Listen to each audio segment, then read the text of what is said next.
So, now I want to talk about postmodernism a little bit. What seems to me, that's Michel Foucault in the middle, and a more reprehensible individual you could hardly ever discover or even dream up, no matter how twisted your imagination. And Foucault and Derrida, I would say, there's more, but I would say they're the two architects of the postmodernist movement. And in brief, I think what they did was, in the late 60s and early 70s, they were avowed Marxists, way after anyone with any shred of ethical decency had stopped being a Marxist. By that time, even Jean-Paul Sartre had woken up enough to figure out that the Soviets hadn't ushered in the kingdom of heaven. He had evidence stretching back 45 years that he could have attended to if he would have been willing to open his eyes. Talk about bad faith, which was his ethical critique, essentially. It's something quite staggering. The postmodernists knew that they were pretty much done with regards to pushing their classic Marxism by the late 60s and the early 70s, because the evidence that Stalinist Russia, and not only Stalinist, certainly Lenin was no saint by any stretch of the imagination. The killing certainly got underway while he was still alive, and continued after Stalin was dead as well, although perhaps with not the same degree of brutality and efficiency.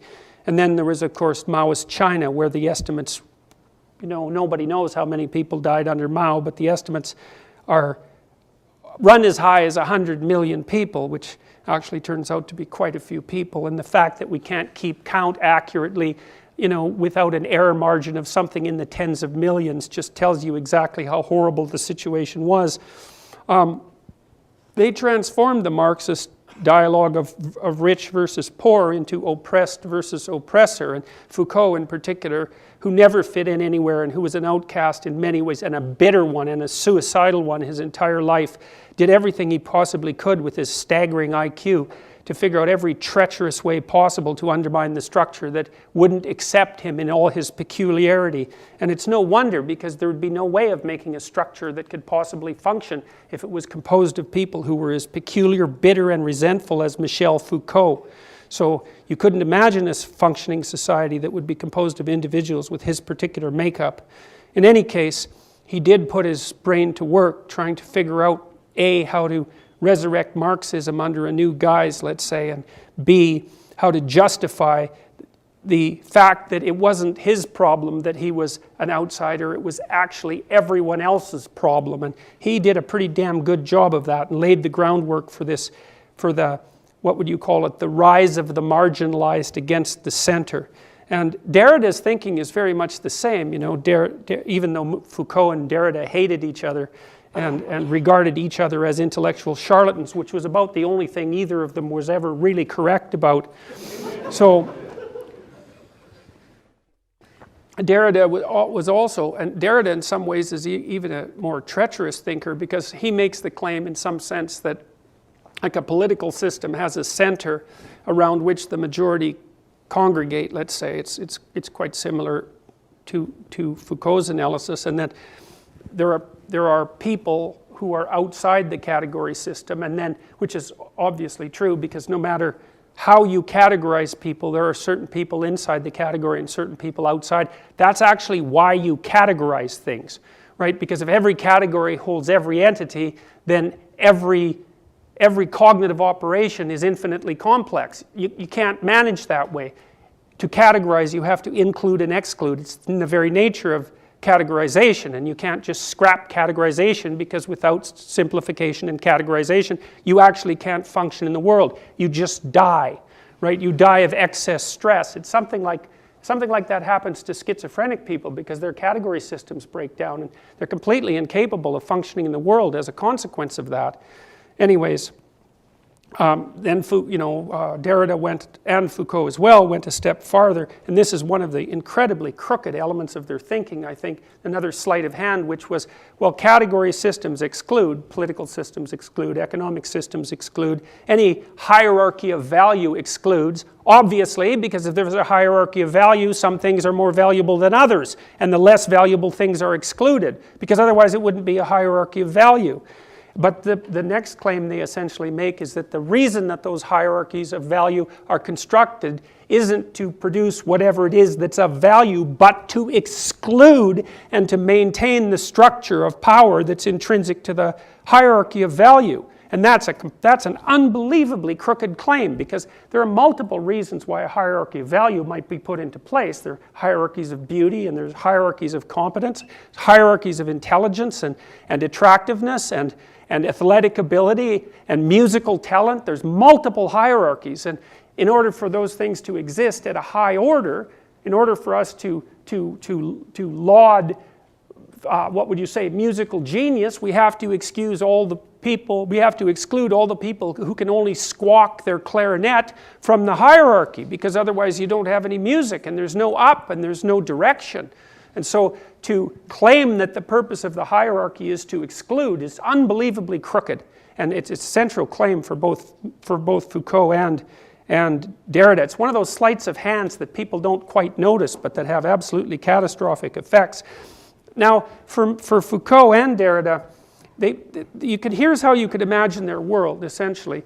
For the philosopher Hobbes, life was nasty, brutish, and short, and people were at each other's throats in the state of nature, right? But Hobbes really thought about that as the chaos of individuals.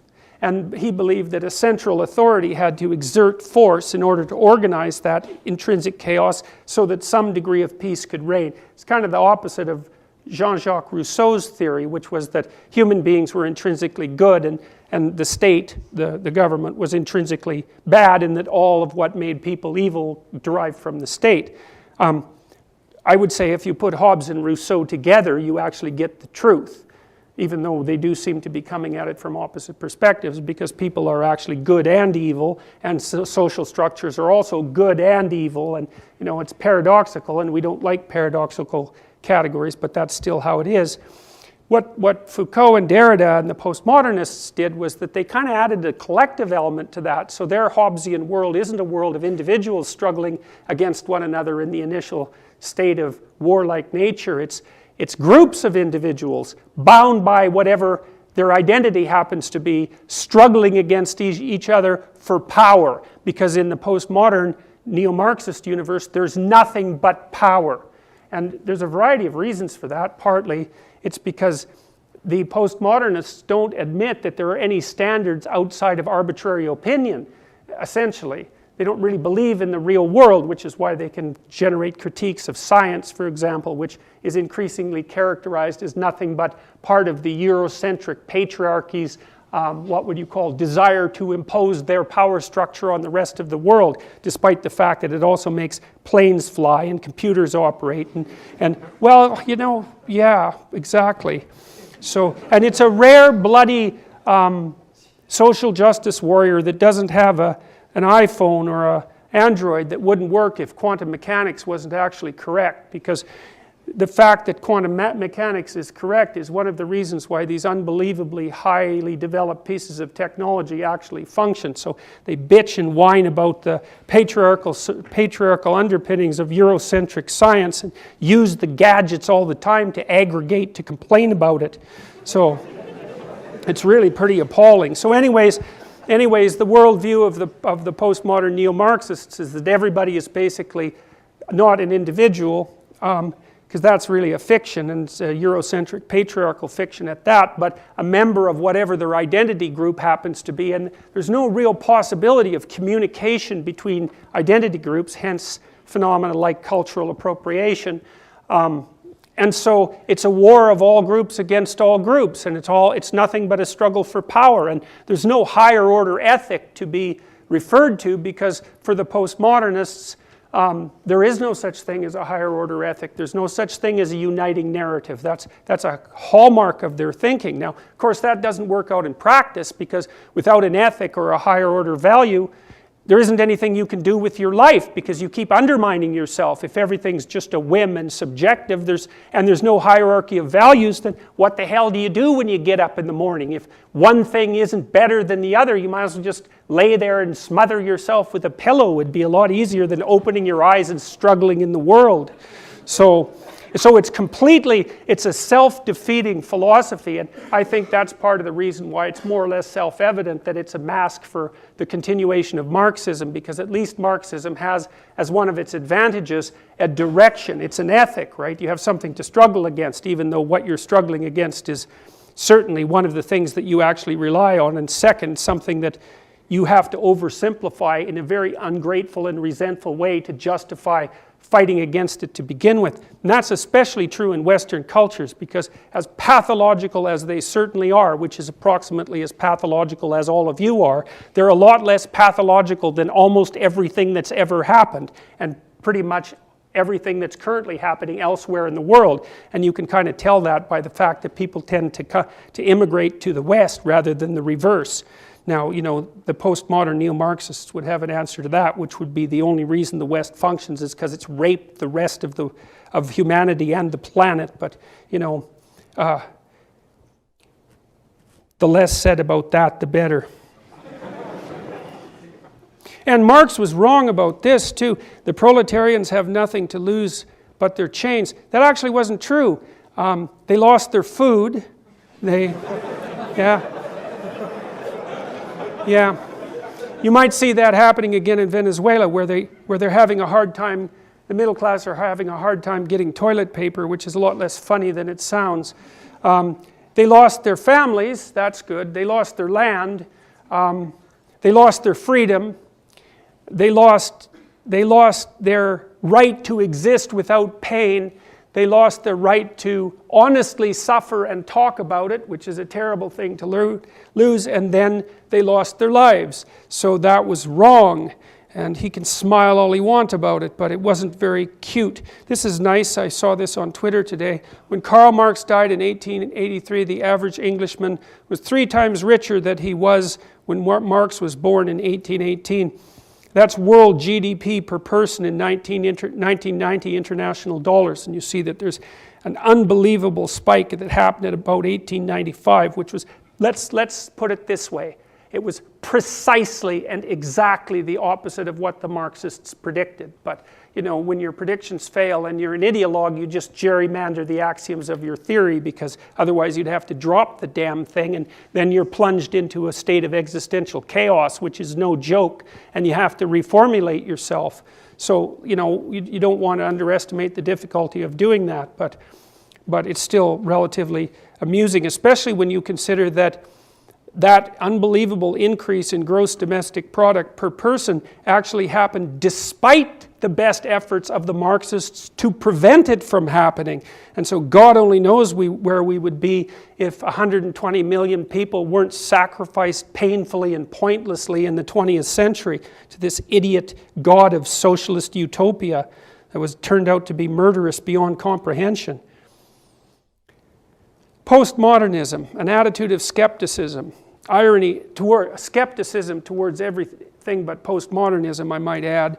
Irony toward rejection of grand narratives. That's a lot bigger a problem than you think, because actually the things that unite people are grand narratives. You know, a narrative is a cognitive structure that orients you towards an ideal. That's what a narrative is. You know, if you go see a movie, which is a narrative, the hero is up to something. First of all, there's a hero, because why the hell go to the movie otherwise? You don't want to watch a bunch of people bumble around randomly. You're not interested in that at all. You want to see someone who has a problem to solve and who's applying an ethic to the solution of that problem. It can be a bad ethic, that would be an anti-hero, right? It could be a pathological ethic. That's a good object lesson anyways, but it's certainly an ethic.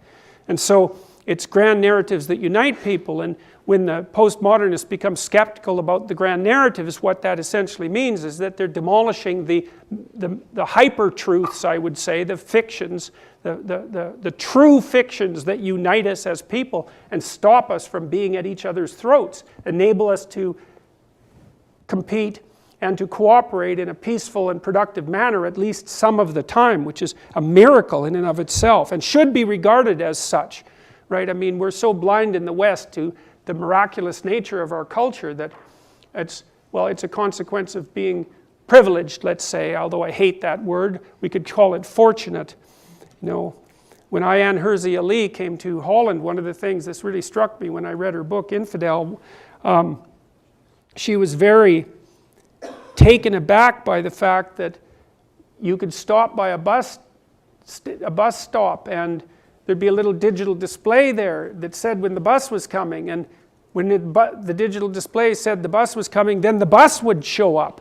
And she just couldn't accustom herself to that. It was like produced existential terror. And it's no wonder, because you just think about how bloody impossible that is. That's impossible. I mean, the Dutch could manage it because they manage, a dozen impossible things before breakfast. They live underwater, for God's sake. So, but she was also absolutely amazed that you could go ask policemen for help and they wouldn't just hurt you and take all your money. And that is also another form of miracle, the kind of thing that we just take for granted. Skepticism towards ideologies and universalism, well, we can scrap the ideology part, including objective notions of reason, human nature, social progress, absolute truth, and objective reality.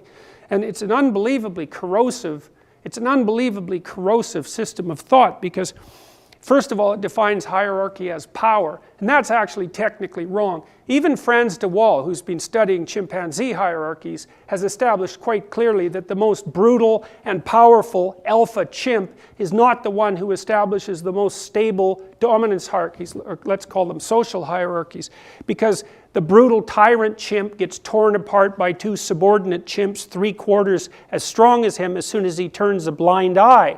The more stable hierarchies, even among chimps, are ones that are governed by someone, a chimp that's got some physical power and some capacity for intimidation, but who's perfectly capable of establishing reciprocal relationships with other male and female chimps, so that he's got friends and allies around him. It stabilizes his rule, so to speak. So the idea that hierarchies in functioning societies are primarily a consequence of power is cynical beyond belief, apart from being wrong.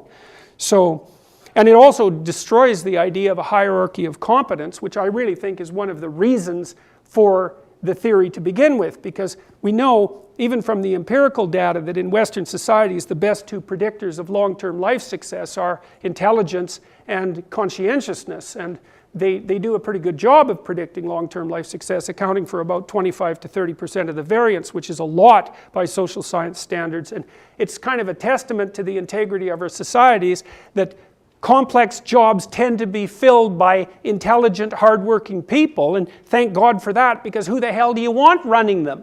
You don't want to be doing that randomly. Most of those things are incredibly complex and difficult, and so you better have disciplined people who are willing to work 60 hours a week and who are super smart governing those things, or the lights go off, and they should be off right now, because it's impossible to keep a power grid functioning.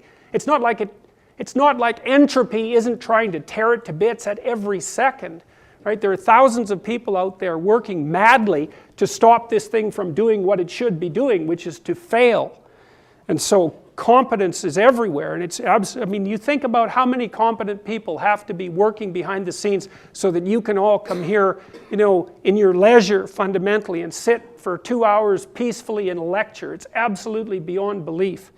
So I think that they were after the destruction of the idea of competence itself, and we're walking down that road very, very rapidly, as well as trying to destroy the idea of the world, and that's part of the, what would you call it, the attempt to insist that there's no such thing outside the text, which was one of Derrida's great statements. There's no such thing outside the text. And what he meant by that in some sense was everything is interpretation. And there is a manner in which that's true, but it's not the kind of final truth that the postmodernists like to think it is. They're a little too tangled up in language. So, and that's not a good thing.